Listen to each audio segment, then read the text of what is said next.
अब हम देखेंगे सर्कुलेटरी सिस्टम कौन कौन से सिस्टम के साथ मिलकर कार्य करती है।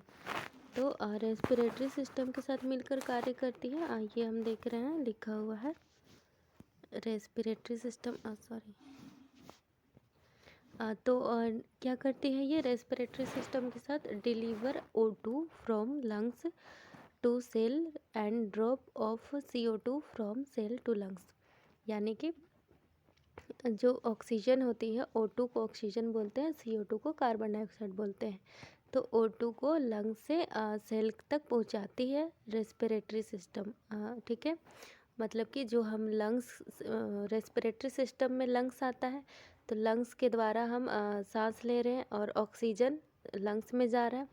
और कैपिलरीज, यानी कि जो सर्कुलेटरी सिस्टम में कैपिलरी आती है, तो कैपिलरी के द्वारा ऑक्सीजन ले लिया जा रहा है और सेल तक पहुंचाया जा रहा है। ठीक है, उसी तरह जो CO2 होता है, तो CO2 कैपिलरी से होकर, कैपिलरी किस में आता है? सर्कुलेटरी सिस्टम में, तो और लंग्स में छोड़ दे रहा है, यानी कि ये रेस्पिरेटरी सिस्टम में आता है।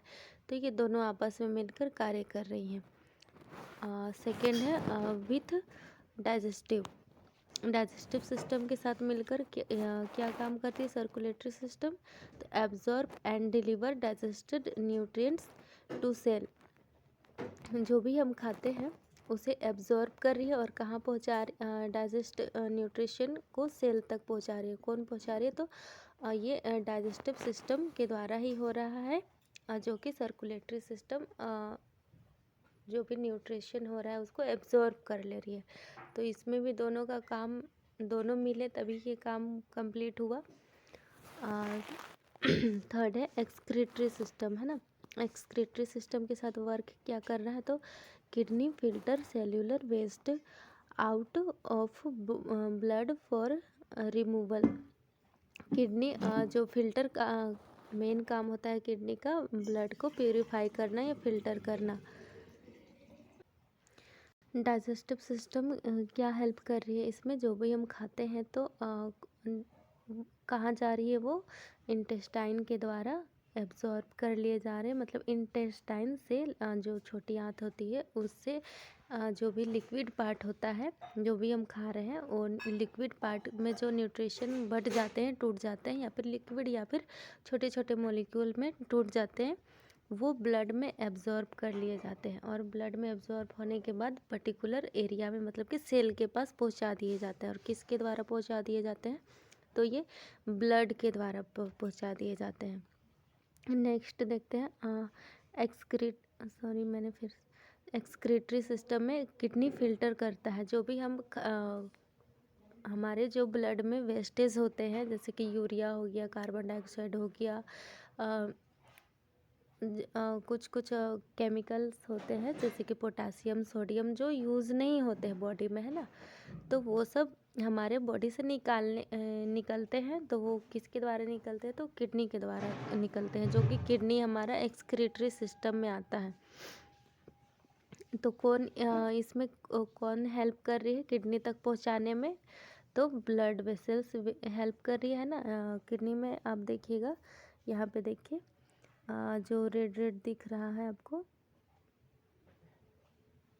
आपको ये रेड जो दिख रहा है ये आर्टरी है, रीनल आर्टरी बोलते हैं। और ये ब्लू ब्लू जो दिख रहा है वो रीनल वेन होते हैं। ठीक है, तो ये सब वेसल्स हेल्प करते हैं किडनी तक पहुंचाने में ब्लड को, तभी ये किडनी फिल्टर कर पाती है ब्लड को। नेक्स्ट है fourth, work with lymphatic system, both transport thing to and from cell. यानी कि लिम्फेटिक सिस्टम में भी हेल्प करती है सर्कुलेटरी सिस्टम। जो ब्लड होती है, ब्लड के द्वारा जो WBC होती है वो लिम्फेटिक सिस्टम में होती है। जहाँ भी ज़रूरत पड़ती है अगर WBC की, तो ब्लड में वो छोड़ दिए जाते हैं। नेक्स्ट है वर्क विथ इम्यून सिस्टम के साथ भी सर्कुलेटरी सिस्टम वर्क करती है। जैसा कि हम जानते हैं इम्यून सिस्टम में WBC आते हैं, तो transport WBC through body to fight, मतलब कि बाहर के जो डिजीज़ होते हैं उससे लड़ने के लिए WBC इम्यून सिस्टम में ही होते हैं। और इम्यून सिस्टम मदद करती है बाहर के डिजीज से लड़ने में, ठीक है, जो कि ब्लड में ही होते हैं, WBC। 6 है नर्वस सिस्टम। नर्वस सिस्टम के साथ कैसे वर्क करती है, तो brain control heart beat. Circulatory system में मेन आपका जो हार्ट, मैंने देखा सबसे फर्स्ट में जो हार्ट है, ये हार्ट का काम क्या होता है, बीट करना है ना, धड़कना। तो ये कंट्रोल कौन करता है, तो ये नर्वस सिस्टम ब्रेन कंट्रोल करता है हार्ट को धड़कने के लिए। 7th है वर्क विथ इंडोक्राइन सिस्टम। तो इंडोक्राइन सिस्टम जो इंडोक्राइन सिस्टम में हम हार्मोन्स के बारे में पढ़ते हैं। तो हार्मोन्स जो ब्लड के थ्रू होकर पर्टिकुलर एरिया तक पहुंचते हैं, तो ट्रांसपोर्ट हो रहे हैं हार्मोन्स ब्लड के द्वारा, तो इंडोक्राइन सिस्टम और दोनों मिलकर काम कर रहे हैं। नेक्स्ट देखते हैं नर्वस सिस्टम। नर्वस सिस्टम में क्या है, ये फर्स्ट फंक्शन है गैदर एंड इंटरप्रेट्स। मतलब कि जो भी बाहर के इंफॉर्मेशन होते हैं वो गैदर किए जाते हैं, मतलब एक जगह गैदरिंग, मतलब कि जमा किए जाते हैं। और कहाँ जमा होते हैं, तो ये ब्रेन में जमा होते हैं। फिर सेकेंड फंक्शन है रिस्पॉन्ड टू इन्फॉर्मेशन, यानी कि जो भी रिस्पॉन्ड होते हैं, जो भी बाहर के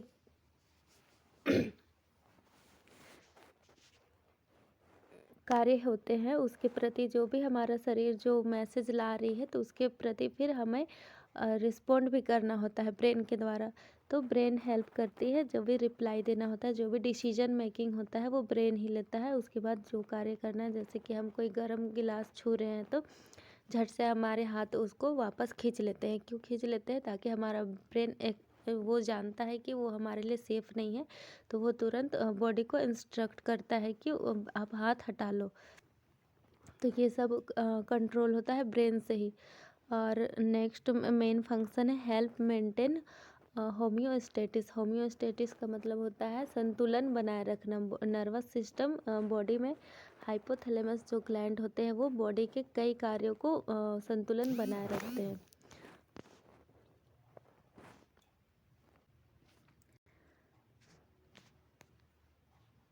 थर्ड है हेल्प मेंटेन होम्योस्टेटिस। हाइपोथैलेमस इसमें मेन काम करता है हाइपोथैलेमस ग्लैंड। होम्योस्टेटिस का अर्थ होता है संतुलन बनाए रखना। बॉडी में बहुत सारे कार्य होते हैं और जो हाइपोथैलेमस कंट्रोल करते हैं ना, जैसे कि भूख लगना, प्यास लगना, और भी बहुत सारे काम होते हैं। तो नर्वस सिस्टम होम्योस्टेटिस का भी काम करते हैं। स्ट्रक्चर देखिए,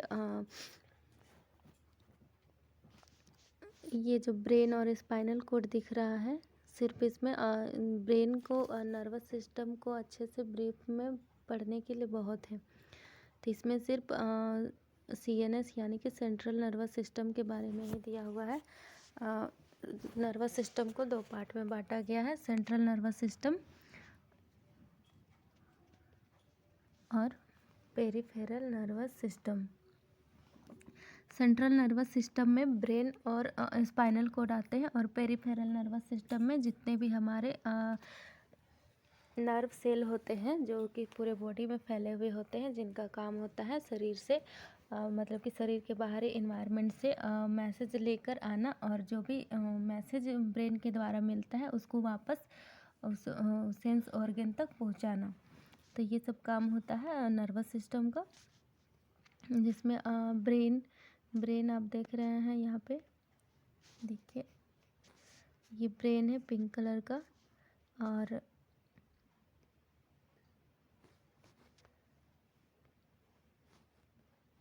ये स्पाइनल कोड, तो ये हो गया, ठीक है। नर्व्स और nerve cell is equal to neurons लिखा है।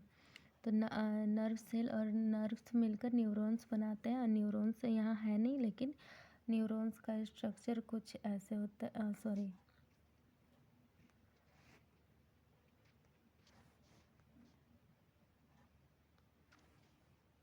न्यूरॉन्स का स्ट्रक्चर, सॉरी, इसमें नहीं बन पा रहा है। आप न्यूरॉन्स मतलब कि उनका काम होता है चैनल्स के द्वारा मैसेज को इलेक्ट्रिक मतलब कि जो भी मैसेज होते हैं उनको तुरंत ले जाना, पहुंचाना उनका काम होता है। और हाइपोथैलेमस येलो कलर का जो दिख रहा है यहाँ पे, ये हाइपोथैलेमस ग्लैंड है, ठीक है। ये भी हमारा नर्वस सिस्टम में आता है। अब ये नर्वस सिस्टम किन किन और सिस्टम के साथ मिलकर काम करता है, तो control all other system. Hypothalamus क्या करता है, ऑल अदर सिस्टम मतलब कि बाकी सारे सिस्टम को हाइपोथैलेमस ग्लैंड ही कंट्रोल करता है। इसे मास्टर ग्लैंड कहा जाता है। अगर हम इंडोक्राइन सिस्टम आगे में पढ़ेंगे तो उसमें एक आता है पिट्यूटरी ग्लैंड, जिसको हम मास्टर ग्लैंड कहते हैं, जो कि बहुत सारे ग्लैंड्स को कंट्रोल करते हैं, ठीक है। लेकिन हाइपोथैलेमस ग्लैंड जो होता है वो पिट्यूटरी ग्लैंड को भी कंट्रोल करता है, इसीलिए इसे मास्टर ग्लैंड कहा जाता है। नेक्स्ट इसका फंक्शन है, hypothalamus maintain homeostasis by working with all system, यानी कि ये सारे सिस्टम को कंट्रोल करता है और बहुत सारे कार्य करता है। तो ये इसका काम क्या हो गया, शरीर के सारे संतुलन को बनाए रखना। अब नेक्स्ट है एक्सक्रीटरी सिस्टम। एक्सक्रीटरी सिस्टम का मेन फंक्शन होता है remove waste product from cellular metabolism, urea, water, CO2। मतलब कि बॉडी में जितने भी वेस्टेज होते हैं, यानी कि यूरिया, वाटर, CO2 हो गया, तो ये सारे बॉडी से बाहर निकाले जाते हैं। तो किन के थ्रू बाहर निकाले जाते हैं, जैसे आप खुद ही में समझिए कि शरीर से हमारा क्या क्या निकाला जाता है। तो यूरिन निकालते हैं हम, स्टूल निकालते हैं, पसीना निकलता है ना, जिसे इंग्लिश में हम लोग स्वेट कहते हैं, आंसू निकलता है। तो ये सारे निकाले जाते हैं। एक्सक्रीट का मतलब ये होता है निकालना। तो फिर नेक्स्ट सेकंड फंक्शन होता है इसका फिल्टर ब्लड, यानी कि ब्लड में जितने भी वेस्टेज होते हैं, जैसे कि ब्लड में वेस्टेज कहाँ से आया, तो जो भी न्यूट्रिशन हमारे ब्लड में होते हैं या फिर ऑक्सीजन होते हैं, वो एक केमिकल प्रोसेस करते हैं जिनके द्वारा एनर्जी में कन्वर्ट होते हैं ना। बॉडी को न्यूट्रिशन से क्या चाहिए, एनर्जी चाहिए।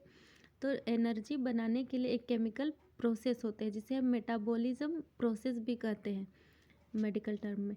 तो ये मेटाबॉलिज्म होके, मतलब मेटाबोलाइक होके CO2 में कन्वर्ट, CO2 प्रोड्यूस करते हैं प्लस ATP। तो मैं इसका फॉर्मूला लिखती हूँ।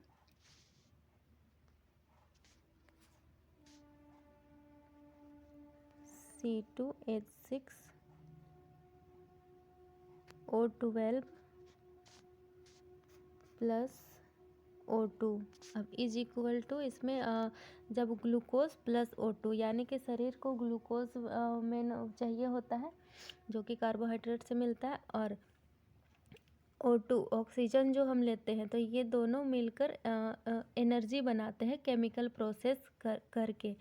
तो ये टूटते हैं किसमें, ATP प्लस CO2। अब ATP तो हमारा ये एनर्जी है जो कि बॉडी यूज़ कर ले रहा है, ठीक है, सेल यूज़ कर ले रहा है। लेकिन CO2 हमारा बॉडी में कोई काम, CO2 का बॉडी में कोई काम नहीं होता है, ये बल्कि ये हमारे बॉडी के लिए हानिकारक होते हैं। तो CO2 को भी शरीर से निकाला जाता है लंग्स के द्वारा। तो ये सारे हमारे ब्लड में होते हैं। तो ब्लड को फिल्टर करने का काम कौन करता है, किडनी करता है। डायग्राम देखिए, जो ब्लू कलर, इसमें डायग्राम में क्या क्या आते हैं, किडनी रेड रेड जो आपको दिख रहा है वो किडनी है। यहाँ पे यूरेटस देखिए, जो पतली पतली जो धागे जैसे दिख रही है वो नली होती है, उसे यूरेटर्स बोलते हैं। ब्लैडर देखिए, ब्लैडर आपका यहाँ पे होता है जहाँ यूरिन का जमाव होता है, और नॉर्मली हम लोग एक बार में 400 से 250 से 400 ml यूरिन पास करते हैं, ठीक है। ये सब क्वेश्चन पूछे जाते हैं एग्ज़ाम्स में, इसलिए मैं बता रही हूँ। और हमारा लंग्स के ऊपर हल्के से थोड़े से ऊपर देखिए येलो येलो दिख रहा है, वो एड्रिनल ग्लैंड है। किडनी यूरिनरी सिस्टम में इसका कोई काम तो नहीं है, लेकिन एड्रिनल ग्लैंड का भी अपना एक फंक्शन होता है, जो कि अगर हमें कभी गुस्सा आता है या फिर कुछ भी ऐसे गुस्सा वाली स्थिति उत्पन्न होती है, तो जब एड्रिनल ग्लैंड एक्टिव होती है, ठीक है, जिससे एड्रिनलिन हार्मोन निकलता है, जब ये एक्टिव होता है तभी हमारा बॉडी गुस्सा महसूस करता है, ठीक है। तो adrenal gland just urine kidney के ऊपर होती है। नेक्स्ट जो ब्लू ब्लू कलर का दिख रहा है वो रीनल वेन है, और जो रेड रेड दिख रहा है आपको नली, वो है आपका रीनल आर्टरी, जिसमें ऑक्सीजनेटेड ब्लड होते हैं, और जो ब्लू ब्लू दिख रहा है उसमें डीऑक्सीजनेटेड ब्लड होते हैं। जब ये वेन्स आ रही हैं, ब्लू ब्लू जो वेन है जिसमें ब्लड है, डीऑक्सीजनेटेड ब्लड है, वो फिल्टर हो रही है, जा रही किडनी में, और फिल्टर होके फिर जो भी प्योरीफाइड हो जाती है ब्लड, तो फिर वो रेड वाले भाग में भेज दिए जाते हैं। वैसे ही हमारा किडनी सिस्टम सर्कुलेटरी सिस्टम भी इसमें हेल्प मतलब कि भाग ले रहा है। मेजर ऑर्गन में देख लिया, किडनी कौन सा है, यूरेटस कौन सा है, ब्लैडर कौन सा है, यूरेथ्रा जो जहाँ से हमारा यूरिन पास होता है, जिस ओपनिंग को ही हम यूरेथ्रा बोलते हैं, जहाँ हम राइल्स ट्यूब पे कैथेटर डालते हैं। अब लंग्स, मेजर ऑर्गन में लंग्स भी आता है। लंग्स का काम अभी मैंने बताया कि कार्बन डाइऑक्साइड को बाहर निकालना, जो कि बॉडी में उसका कोई काम नहीं है। तो लंग्स भी एक्सक्रीटरी सिस्टम में आता है। स्किन भी एक्सक्रीटरी सिस्टम में आता है। क्यों आता है स्किन? क्योंकि स्किन का काम होता है पसीना को बाहर निकालना, तो वो भी एक्सक्रीट कर रहा है, मतलब कि निकालने वाला काम कर रहा है। और साथ ही साथ लीवर का भी काम होता है क्या, यूरिया को प्रोड्यूस करना, मतलब कि यूरिया कैसे प्रोड्यूस हो रहा है, तो जो भी हमारा जो प्रोटीन होता है वो मतलब कि जो एनर्जी में कन्वर्ट होके यूरिया में कन्वर्ट हो जाती है, जो कि अमोनिया यूरिया में जो हमारे जो अमीनो एसिड होती है वो प्रोटीन बनती है, और जो प्रोटीन अगर टूटती है शरीर में तो ये अमोनिया में कन्वर्ट हो जाती है, और अगर अमोनिया को हम शरीर से बाहर नहीं निकालेंगे तो ये यूरिया में कन्वर्ट हो जाती है। इसीलिए बोला जाता है कि हमें जब हमारे ब्लैडर फुल हो या फिर हमें यूरिन का सेंसेशन हो रहा हो, पेशाब लग रहा हो, तो हमें पेशाब में जाना चाहिए, नहीं तो फिर ये तो अमोनिया में कन्वर्ट होने के बाद बॉडी को और हार्म कर सकता है, मतलब कि हानि कर सकता है शरीर को, और जिसके कारण मतलब कि स्टोन भी बनते हैं, जिसको हम पथरी बोलते हैं। तो मेरा बोलने का मोटिव यही है कि आप ज़्यादा देर तक यूरिन को ना रोके रखें।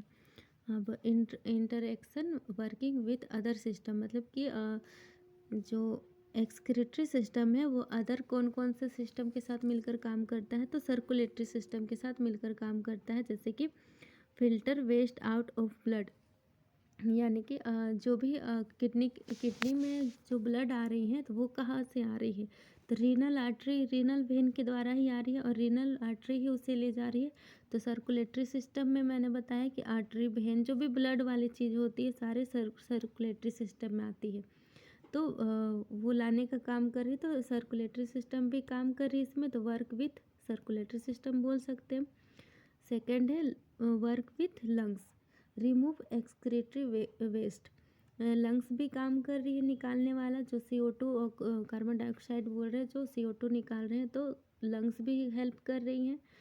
साथ ही साथ इंटीगुमेंट्री सिस्टम में मैंने बताया क्या क्या आता है, जो भी शरीर को प्रोटेक्ट करती है, जैसे कि बाल, नाखून, स्किन, तो ये सारे इंटीगुमेंट्री सिस्टम में आते हैं। और नाखून तो कुछ नहीं निकालता है, बाल भी कुछ नहीं निकालता, लेकिन हमारा स्किन निकालता है पसीना, तो पसीना निकालने का काम हमारा स्किन करता है, इसीलिए हम इंटीगुमेंट्री सिस्टम को भी इसमें जोड़ सकते हैं कि एक्सक्रीट करने का काम करता है इंटीगुमेंट्री सिस्टम स्किन के द्वारा, है ना। नेक्स्ट है रेस्पिरेटरी सिस्टम का जो हम सांस लेते हैं ना, सांस लेने और छोड़ने की क्रिया को ही रेस्पिरेशन बोलते हैं या फिर श्वसन बोलते हैं। तो take in oxygen and remove carbon dioxide and water, respiratory system का काम क्या होता है, टेक मतलब कि लेना, ऑक्सीजन को अंदर लेना, और रिमूव कार्बन डाइऑक्साइड यानी कि कार्बन डाइऑक्साइड को बाहर छोड़ना, तो ये मेन फंक्शन होता है रेस्पिरेटरी सिस्टम का। अब रेस्पिरेटरी सिस्टम में कौन कौन से अंग मिलकर काम करते हैं देखिए, तो नोज़ हमारा, नाक तो सभी को पता है कि नाक कहाँ पे है, सॉरी गलत जगह तीर लग गया। नोज़ नोज़ नहीं बताती हूँ मैं, आपको ट्रेकिया बताती हूँ। ट्रेकिया जो आपका लाइनिंग लाइनिंग दिख रहा है पाइप नीचे जो जाता है गले के जस्ट नीचे, उसे हम ट्रेकिया कहते हैं, ठीक है। यहाँ पे जो ओपनिंग स्टार्ट होता है यहीं से यहीं जो गोल सा दिख रहा है आपको, वहाँ पे एक सी टाइप का एक सी आकार का रहता है।